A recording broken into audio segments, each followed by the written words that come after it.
अब मैं प्रणव भैया से नम्र निवेदन करती हूँ कि कृपया आप हमें राम रक्षा का विवेचन विस्तार पूर्वक बताइए। प्रणव भैया, आप सादर आमंत्रित हैं। जय श्री कृष्ण।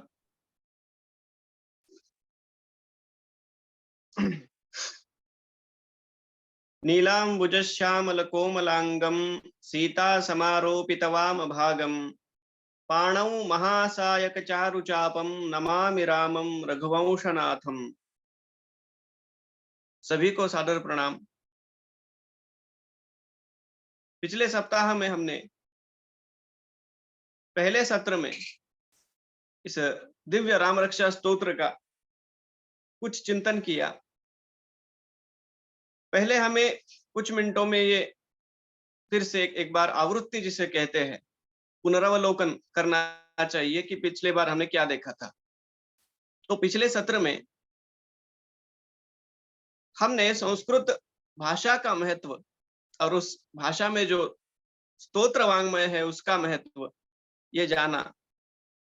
राम रक्षा स्तोत्र का जो आरंभ जहां से होता है वो पहले तो न्यास आदि देखे, फिर भगवान का जो ध्यान किया गया है उस ध्यान का क्या महत्व है, और जहां से स्तोत्र का आरंभ होता है हर एक अपने अवयव में किस प्रकार भगवान के नाम का न्यास किया गया है, भगवान के नामों के कवच से मैं सुरक्षित हूं, इस भाव को किस प्रकार जागृत करना चाहिए, ये देखते हुए उसके आगे हमने भगवान श्री रामचंद्र का जो दिव्य स्तवन बुध कौशिक महाराज ने किया वह भी देखा। किस कारण से उन्होंने श्री राम रक्षा स्तोत्र की रचना की, किस प्रकार स्वयं भगवान महादेव ने उनके स्वप्न में साक्षात्कार उन्हें करवाकर यह स्तोत्र उनसे लिखवाया, यह भी देखा। राम नाम का कुछ महात्म्य भी देखा और इस राम रक्षा स्तोत्र की फलश्रुति का भी श्रवण किया, जो हमारी एक परंपरा रही है। सारे ग्रंथों में आरंभ में ही फलश्रुति दी होती है, जिससे हमें यह ज्ञात हो कि इस स्तोत्र के या इस ग्रंथ के या जो भी हो उसके पाठ से, उसके अनुष्ठान से हमें क्या लाभ होगा। उस दिव्य फलश्रुति का भी हमने श्रवण किया।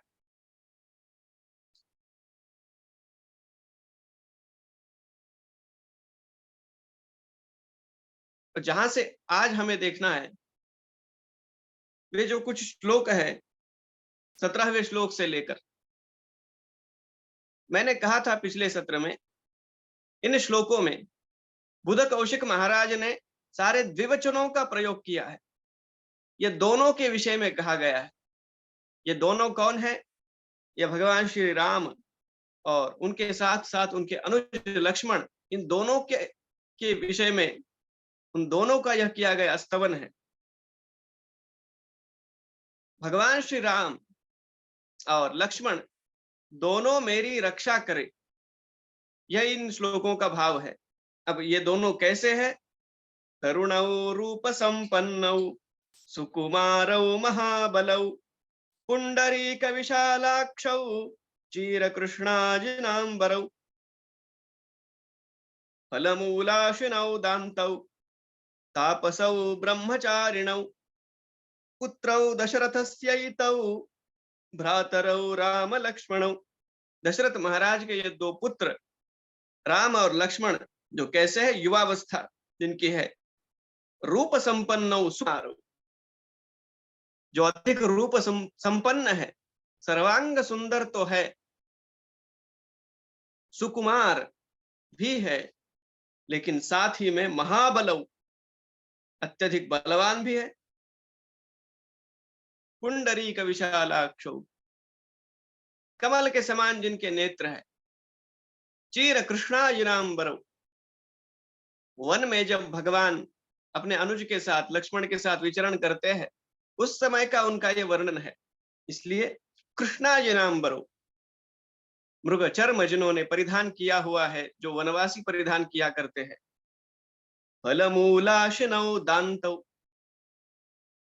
जो कंद मूल फल आदि का भक्षण करने वाले हैं। दान्तौ, तापसौ और ब्रह्मचारिणौ, ये तीनों विशेषण बड़े विशेष है।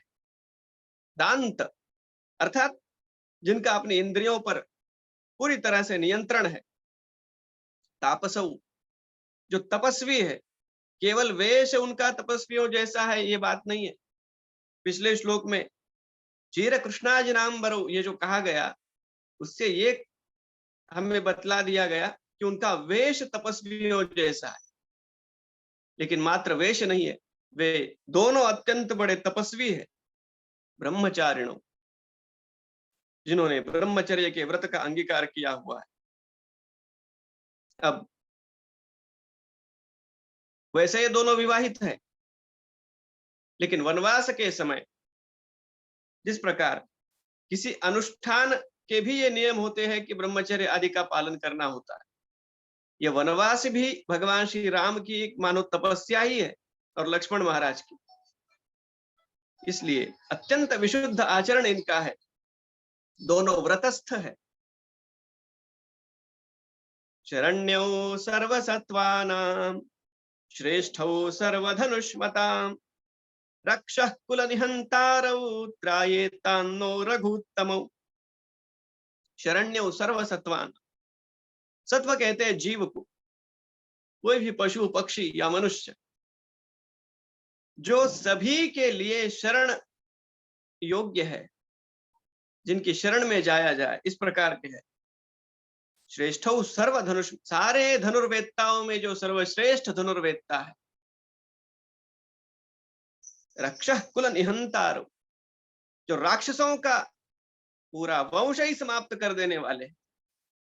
त्रायेतान्नो रघुत्तमो, ये रघुवंश के दोनों जो कुल दीपक है, श्री राम और लक्ष्मण, त्रायेताम, वो दोनों हमारी रक्षा करे। ये 20वां जो श्लोक है वो बड़ा सुंदर है।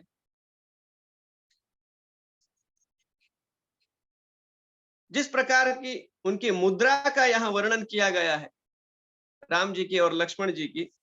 आत्तसज्ज धनुषा विशुस्पृशा वक्षया शुगनिशंग संगिनौ रक्षणाय मम राम लक्ष्मणा वग्रतः पथि सदैव गच्छताम्।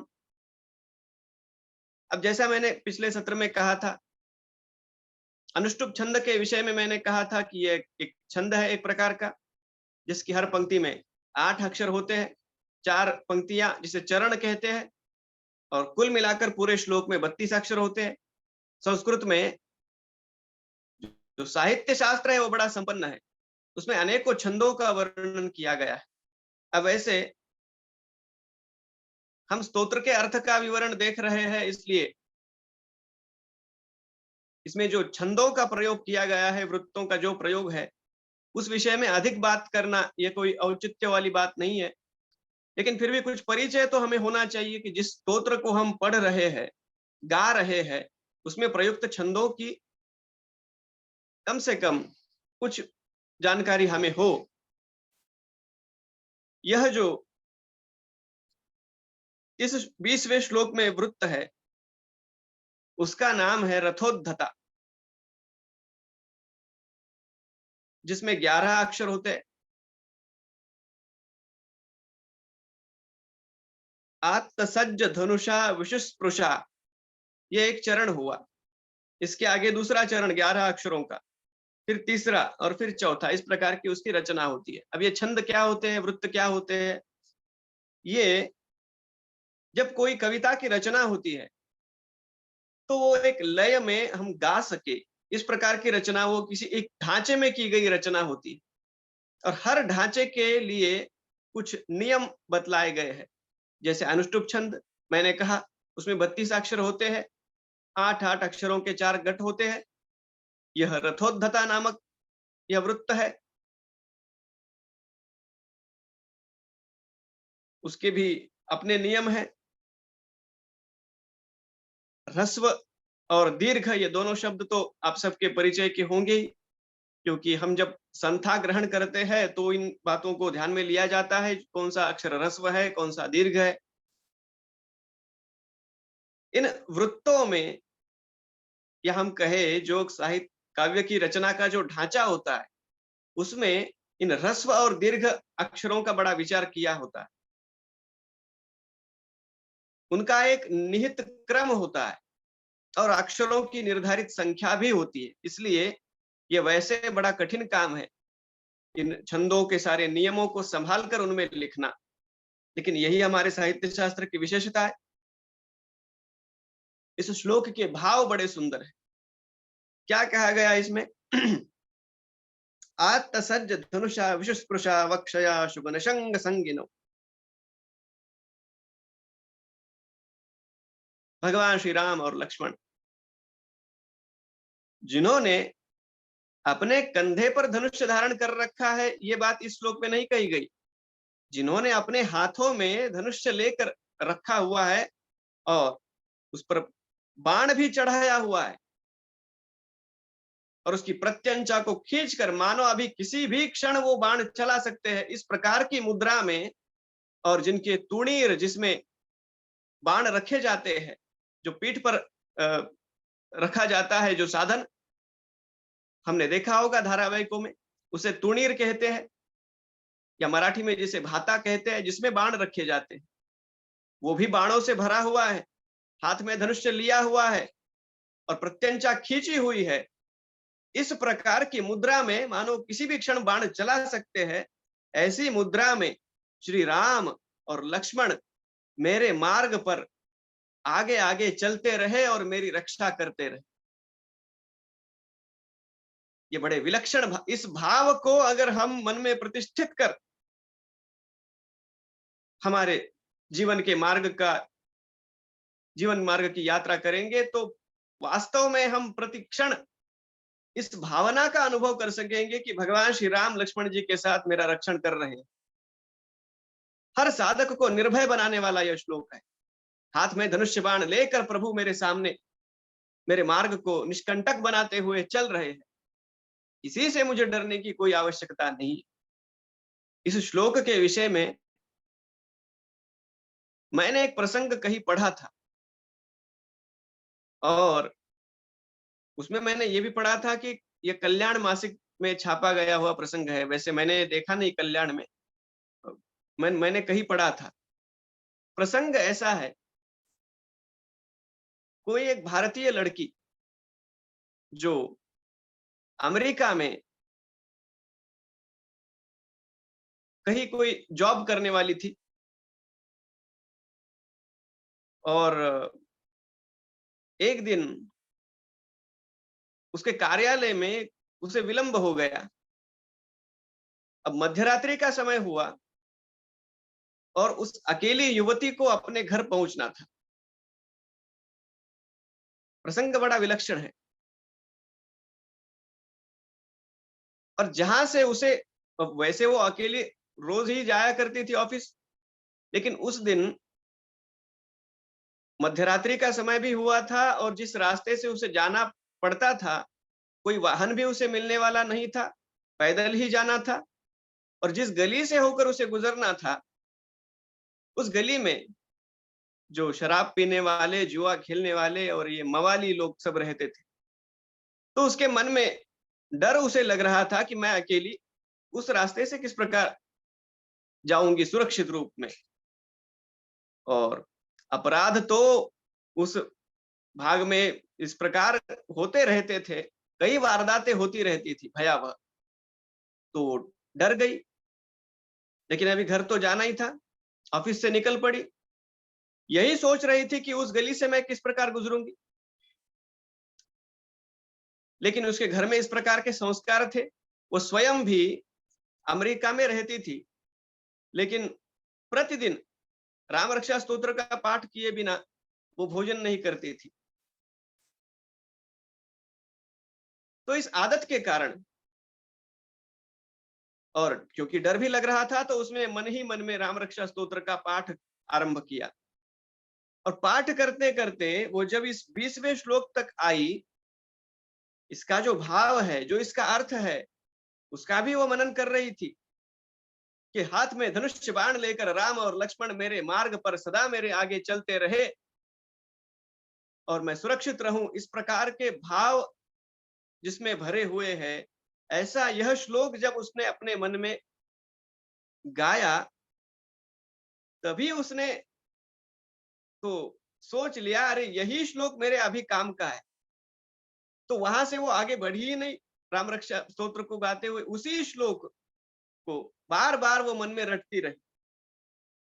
आगे का स्तोत्र उसने पूरा नहीं किया, वही श्लोक, वही भाव मन में बना रहे इसलिए। और आगे वो गली भी आ गई। उसने अनुभव यह किया, अब उस गली में सब शराबी वगैरह ये सब लोग तो थे ही, लेकिन उसने ये देखा कि वो अकेली युवती उस मार्ग से जा रही है। अरे कोई उसके मार्ग में उसे पीड़ा तो देने की बात दूर, जो भी कोई वहां पर वो मवाली उसने देखे, उनकी आंखों में उसने डर देखा। किसी ने उसे छेड़ा नहीं, वो दूर दूर रहे सभी। सुरक्षित रूप से वह युवती उस गली से आगे निकल गई। अब ये उसे भी पता नहीं चला कि ये हुआ कैसे, क्योंकि लगभग रोज वहां कुछ ना कोई वारदात होती रहती थी, चोरी डकैती जो भी। तो उसने चैन की सांस ली। घर जाने के बाद उसने पूरा आगे का जो स्तोत्र है वो पूर्ण किया और वो सो गई। अब दूसरे दिन जब वो अपने ऑफिस में गई, तो वहां उससे एक मित्र उसका मिला। संजोग से वो भी उसके ऑफिस में आया था किसी काम से। तो उसने उससे पूछा कि कल हुआ क्या था। तो इस युवती ने कहा कि वैसे तो कुछ नहीं हुआ। तो उसने कहा, उसके मित्र ने कहा, अरे मैंने ये देखा, मैं किसी काम से बाहर आया था और किसी रास्ते का उसने नाम बताया, उस रास्ते से मैं गुजर रहा था, तुम्हें भी मैंने देखा। मैं बात करने के लिए इसलिए नहीं आया क्योंकि कुछ डर मुझे भी लगा कि पता नहीं क्या होगा, क्योंकि दो पुलिस मैंने देखे तुम्हारे सामने चल रहे थे जिनके हाथ में बंदूकें थी। तो मैं तो ये संभ्रमित अवस्था में था कि मैं बात करूं कि नहीं करूं, आऊं या ना आऊं, मैं नहीं आया। लेकिन हुआ क्या था, इतनी सिक्योरिटी लेकर तुम कहां जा रही थी, ये दो बॉडीगार्ड कौन थे। तो उसने कहा, अरे मैं तो अकेली ही थी, मेरे साथ तो कोई नहीं था। तो चलो वो बात वही समाप्त हो गई। लेकिन अचानक उसके मन में विचार आ गया और उसकी आंखें भीग गई। उसने सोचा, ये भगवान श्री राम और भगवान लक्ष्मण साक्षात दोनों मेरे साथ रहे, उन्होंने मेरा संरक्षण किया। और तब उसे पता चला क्यों सब डर रहे थे। वास्तव में ये होता है, साधक की वृत्ति जब उस भाव के साथ इतनी एकाकार होती है तो भगवान को आना पड़ता है। प्रहलाद की वृत्ति उतनी एकाकार हो गई थी, इसलिए भगवान स्तंभ से प्रकट हुए, पुराणों में हम सुनते हैं। और ये केवल पुराणों की बात नहीं है, भगवान के लिए कोई काल की मर्यादा नहीं है। ये अनुभव कितने ही लोगों ने लिए हैं इन स्तोत्रों के और इन मंत्रों के जाप से, कैसे कैसे परिणाम मिलते हैं, ये अद्भुत है। सन्नद्धः कवची खड्गी चाप बाण धरो युवा गच्छन् मनोरथान्नश्च रामः पातु स लक्ष्मणः। कवच पहने हुए, हाथ में खड्ग धारण किए हुए और साथ में धनुष्य बाण भी लिए हुए भगवान श्री राम लक्ष्मण जी के साथ नह मनोरथान पातु, हमारे मनोरथों की रक्षा करे। यहाँ एक पाठ भेद भी मिलता है, कुछ प्रतियों में गच्छन मनोरथोस्माकम रामः पातु स लक्ष्मणः ऐसा भी छपा हुआ है। अब उसका अर्थ कैसे लगाएं? तो उसका अर्थ है कि कवच को धारण किए हुए धनुष्य बाण को लेकर भगवान श्री राम मेरे मन के रथ में विराजमान होकर मेरी रक्षा करें। यह भी ठीक है। रामो दाशरथि शूरो लक्ष्मणानुचरो बलि काकुत्स्थः पुरुषः पूर्णः कौसल्येयो रघुत्तमः, जो दशरथ जी के पुत्र है, जो लक्ष्मण जी के साथ चलते हैं। अब यहां से भगवान श्री राम के नाम बताए गए हैं। आगे उन नामों का क्या महात्म्य है, ये आगे बताया गया। राम दाशरथी, जो लक्ष्मण के अनुचर है, लक्ष्मण के साथ चलने वाले हैं, बलवान है, शूर है। काकुत्स्थः, हमारे जो पूर्वज होते हैं उनके नाम से हमें जाना जाए, ये हमारी संस्कृति रही। भगवान श्री राम का जो वंश है वो रघुवंश है, और इस रघु शब्द से उनके नाम है राघव या रघुत्तम या रघुनंदन। उनके एक पूर्वज का नाम ककुत्स्थ भी है, और उनके वंश में भगवान का जन्म हुआ, इसलिए काकुत्स्थ ये भगवान का नाम है। कौसल्या माता के जो पुत्र है, रघुत्तम, वेदांत वेद्यो यज्ञेशः, पुराण पुरुषोत्तमः, जानकी वल्लभ श्रीमान अप्रमेय पराक्रमः, जो साक्षात वेदांत के माध्यम से जिसकी महिमा को जाना जाता है, जो वेदांत के माध्यम से वेद्य है, यानी जानने योग्य है, जो साक्षात इस प्रकार के परब्रह्म है, जो यज्ञ के अधिष्ठाता है, ईश्वर है, यज्ञ का फल जो निर्धारित करते हैं स्वयं। अहं हि सर्व यज्ञानां भोक्ता च प्रभुरेव च, ये भगवान ने गीता में भी कहा है। जो पुराण पुरुषोत्तम है, अर्थात जो सबके पूर्वज है। पुरुषोत्तम योग में भगवान ने इस पुरुषोत्तम शब्द की भी व्याख्या बड़ी सुंदर की है गीता के 15वें अध्याय में। जानकी वल्लभ, जो भगवती जानकी के पति है। श्रीमान अप्रमेय पराक्रम, जो अद्वितीय पराक्रम करने वाले, जिनके जैसा पराक्रम अन्यत्र हम कहीं नहीं देख सकते। इस प्रकार के भगवान के नामों का जो जाप करता है उसे क्या फल प्राप्त होता है, ये अगले श्लोक में कहा गया। इत्येतानि जपन् नित्यं मद्भक्त श्रद्धयान्वितः अश्वमेधाधिकं पुण्यं संप्राप्नोति न संशयः। श्रद्धा से युक्त होकर इन नामों का जो स्मरण करे, जाप करे, वह उसे अश्वमेध यज्ञ से भी अधिक निश्चित रूप से पुण्य प्राप्त होता है, इसमें कोई संशय नहीं, न संशय। रामं दूर्वादलश्यामं पद्माक्षं पीतवाससं स्तुवन्ति नामभिर्दिव्यैर्नते संसारिणो नराः। दूर्वादल के समान सावरे भगवान श्री राम, जो पीतांबर धारण किए हुए हैं, कमल के समान जिनके नेत्र है, पद्माक्षम, उन भगवान श्री राम को उनके दिव्य नामों का जाप करते हुए जो उनका स्मरण करता है, स्तवन करता है, नते संसारिणो नराः, उन्हें इस संसार में भटकना नहीं पड़ता, ये जन्म मृत्यु रूप इस संसार से छूट जाते। रामं लक्ष्मण पूर्वजं रघुवरं सीतापतिं सुंदरं काकुत्स्थं करुणार्णवं गुणनिधिं विप्रप्रियं धार्मिकम। ये दो जो पंक्तियां हैं इस श्लोक की, ये शार्दुल विक्रीडित नामक वृत्त है जिसमें 19 अक्षर होते हैं। जो लक्ष्मण के बड़े भाई है, पूर्वज, पूर्वज का अर्थ है पहले जिसका जन्म हुआ, अनुज का अर्थ है बाद में जिसका जन्म हुआ। तो लक्ष्मण के पूर्वज या अग्रज भगवान श्री राम है, और भगवान श्री राम के अनुज लक्ष्मण है, भरत जी है, बाकी सब भाई है। रघुवरम सीतापतिम सुंदरम काकुत्स्थम, अभी हमने देखा ये शब्द। करुणार्णवम, अत्यंत करुणावान है, अनेकों गुणों के जो निधि है, गुण निधि। विप्र प्रियम, जो विप्रों के अत्यंत प्रिय है। धार्मिकम, जो स्वयं धार्मिक तो है ही, साक्षात मूर्तिमंत धर्म ही है, रामो विग्रहवान धर्म। और अगली जो दो पंक्तियां हैं इस श्लोक की, 26वें श्लोक की, ये स्रग्धरा नाम का वृत्त है जिसमें 21 अक्षर आते हैं।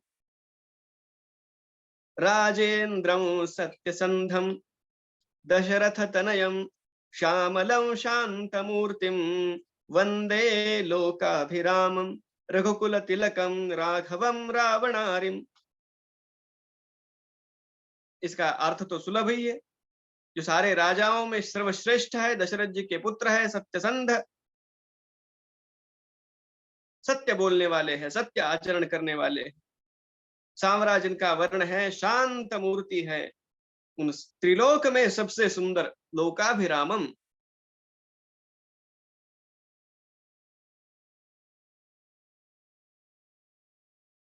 जो रावण के शत्रु है, रावणारिम, उन रामचंद्र को मैं प्रणाम करता हूं। रामाय रामभद्राय रामचंद्राय वेधसे रघुनाथाय नाथाय सीताया पतये नमः।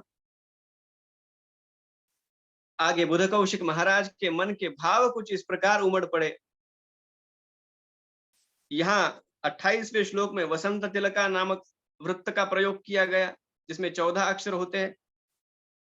श्री राम राम रघुनंदन राम राम, श्री राम राम भरताग्रज राम राम। हे रघुनंदन राम, हे भरत के अग्रज, अभी हमने देखा अग्रज जो बड़े भाई है। श्री राम राम रणकर कश राम राम, युद्ध में जिन्हें जीत पाना, जिन पर विजय प्राप्त करना किसी के लिए संभव नहीं, रणकर कश, अत्यंत बड़े योद्धा। श्री राम राम शरणं भव राम राम, शरणं भव, मैं आपके शरणागत हूं प्रभु, मुझे स्वीकार लो। श्री रामचंद्र चरणौ मनसा स्मरामि, श्री रामचंद्र चरणौ वचसा गृणामि, श्री रामचंद्र चरणौ शिरसा नमामि, श्री रामचंद्र चरणौ शरणं प्रपद्ये। मैं भगवान श्री राम के चरणों का अपने मन में स्मरण करता हूं, मनसा स्मरामि, अपनी वाणी से उन्हीं चरणों का गुणगान करता हूं, वचसा गृणामि, उन्हीं चरणों का मैं वंदन करता हूं, शिरसा नमामि, और वे ही चरण मेरे लिए शरण पाने योग्य है। मैं उन्हीं चरणों का शरणागत हूं, उन्हीं चरणों का मुझे विश्वास है, दृढ़ विश्वास। शरणागति सारे शास्त्रों का सार है, श्रीमद् भगवद गीता का भी सार शरणागति ही है। अंत में अर्जुन स्वयं भगवान के शरणागत ही हुए। सर्वधर्मान परित्यज्य मामेकम शरणम व्रज, यही भगवान की अंतिम आज्ञा भी है गीता में। भगवान के दिव्य चरण, उन चरणों का आश्रय, ये शरणागति का सर्वोच्च प्रतीक है।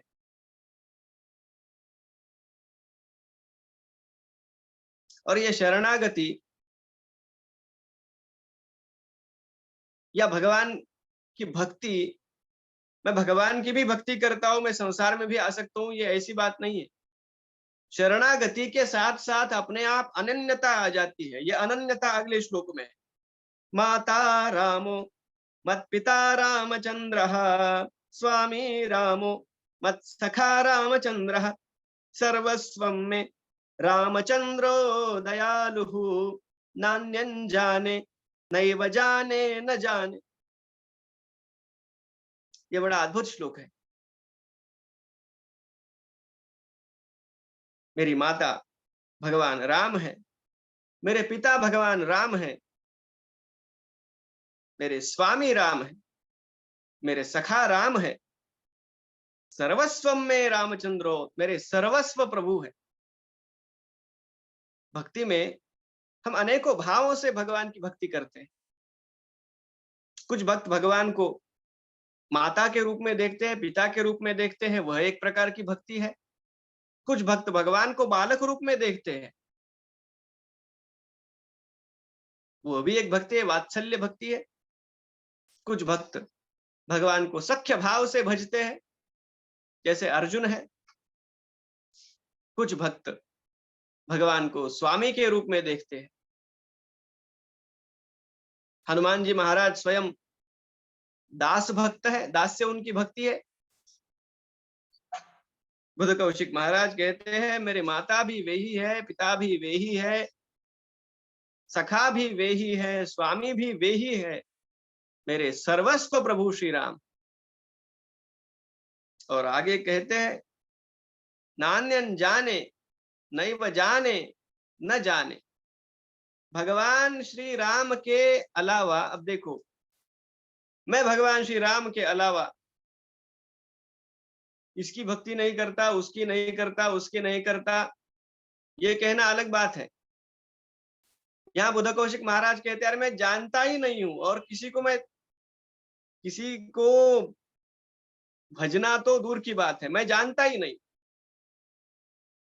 नान्यन जाने नैव जाने न जाने, ये भक्त की अनन्यता है। समर्थ रामदास स्वामी महाराज जब भगवान पांडुरंग के दर्शन करने के लिए गए थे पंढरपुर में भगवान विट्ठल के, तो भगवान विट्ठल से भी उन्होंने यही कहा कि महाराज ये आप कमर पर हाथ धरे क्या खड़े हो, यहाँ पर धनुष्य बाण आपने कहाँ रख दी। अपने आराध्य के साथ इस प्रकार की एकात्मता। नान्यन जाने दक्षिणे लक्ष्मणो यस्य वामे च जनकात्मजा पुरतो मारुतिर्यस्य तं वंदे रघुनंदनम। दक्षिणे लक्ष्मणो यस्य, जिनके दाहिनी ओर भगवान साक्षात जो शेष के स्वरूप है लक्ष्मण महाराज है, जिनकी बाई ओर भगवती जानकी है जनकात्मजा, और जिनके आगे हनुमान जी महाराज हाथ जोड़कर बैठे हुए हैं, उन भगवान श्री रामचंद्र को मैं प्रणाम करता हूं। ये प्रतिमा बड़ी लोकप्रिय है भगवान श्री राम की। लक्ष्मण जी सीता माता और हनुमान जी के साथ लोकाभिरामम रणरंगधीरम। अब यहां वृत्त बदल गया।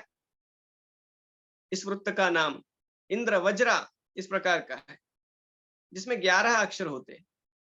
लोकाभिरामम रणरंगधीरम राजीव नेत्रम रघुवंशनाथम कारुण्य रूपं करुणाकरंतम श्री रामचंद्रम शरणं प्रपद्ये।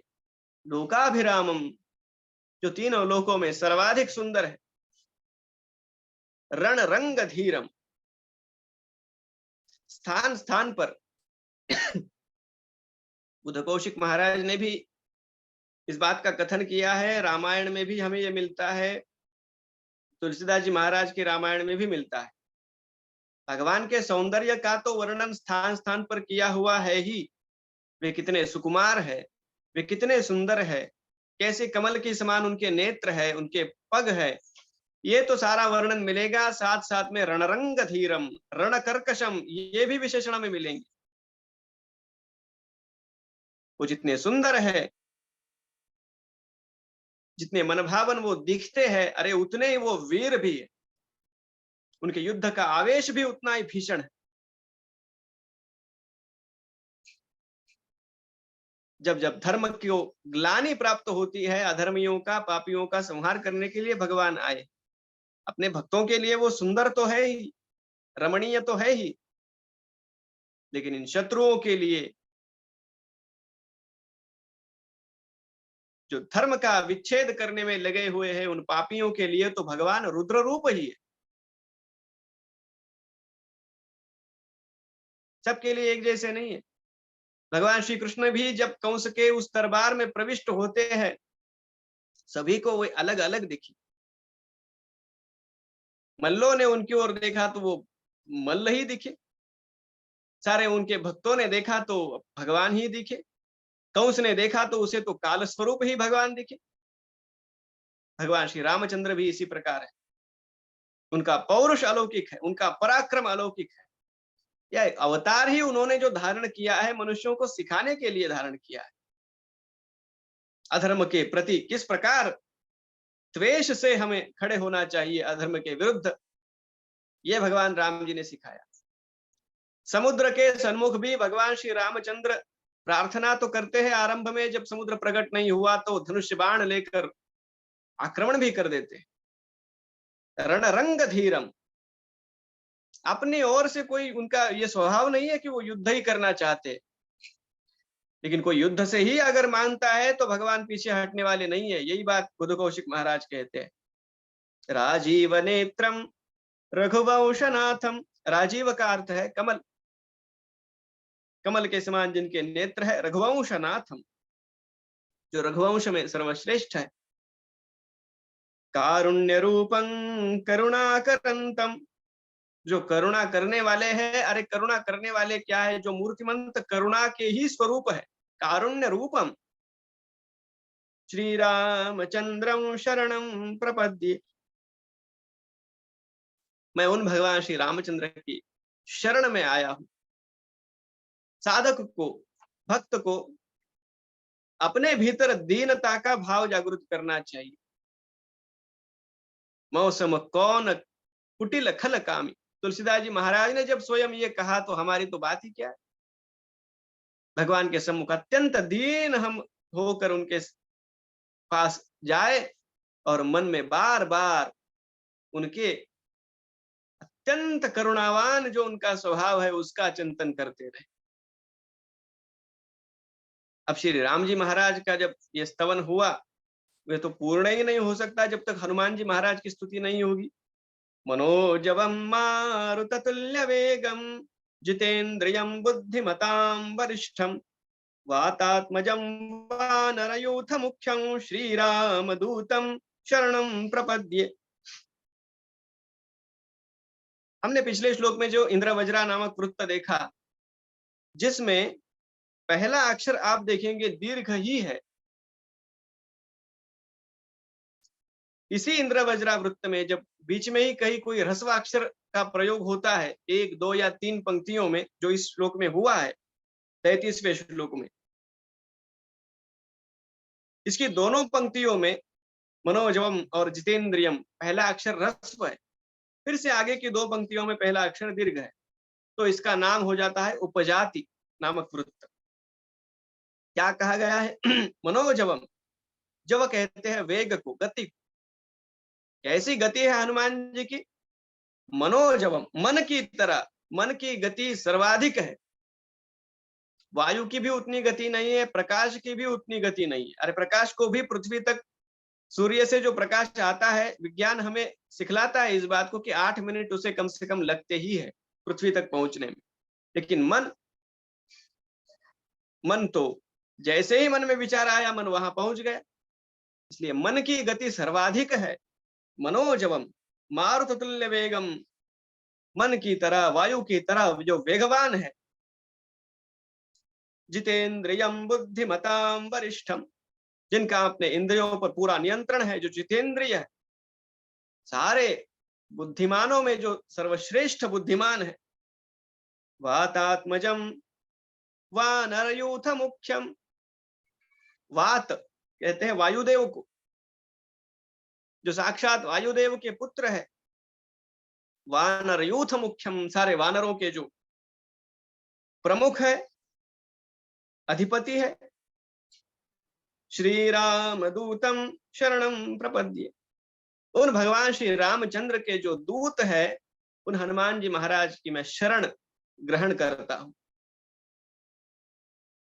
भगवान तक पहुंचने का सबसे सुलभ मार्ग यही है कि उनके भक्त की शरणागति हम स्वीकार कर ले।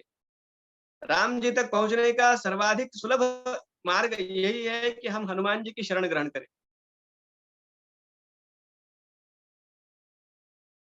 पूजंतम राम रामेति मधुरम मधुराक्षरम आरुह्य कविता शाखां वंदे वाल्मीकि कोकिलम। बड़ा सुंदर रूपक इस श्लोक में है, वाल्मीकि महाराज का स्तवन किया गया है।